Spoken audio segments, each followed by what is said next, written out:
राहुल गांधी यांनी विनम्र श्रद्धांजली असं उल्लेख पोस्ट केलेली आहे। राहुल गांधींच्या बाबतीत खऱ्या अर्थानं हे असं का होतं हे मला माहित नाही, पण कायमपणे त्यांना महाराष्ट्राच्या बाबतीतलं किंवा एकंदरीतच जनजीवनाच्या बाबतीतलं कितपत त्या ठिकाणी अभिवादन आणि श्रद्धांजली कधी वाहतात हे सुद्धा त्यांना या ठिकाणी जर सांगावं लागत असेल, कुठल्या प्रसंगाला एखाद्या माणसाच्या वाढदिवसा दिवशी तुम्हाला तुमच्या वाढदिवसाच्या शुभेच्छा द्यायच्या का एखाद्या माणसाला त्याच्या बाबतीत काय बोलायचं हे त्या नेतृत्वाला ठरवायचं असतं।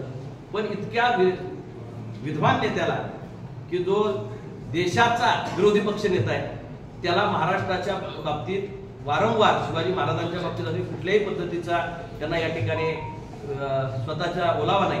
आणि आज सुद्धा ते त्या पोस्टवरून जाणून आलं की जिथं अभिवादन महाराजांना करायला पाहिजे, नतमस्तक व्हायला पाहिजे, तिथं श्रद्धांजली वाहण्याचं काम ते त्या ठिकाणी केलंय। आणि म्हणूनच महाराष्ट्राच्या जनतेनं काँग्रेसला श्रद्धांजली वाहण्याचं काम या इलेक्शनमध्ये केलं।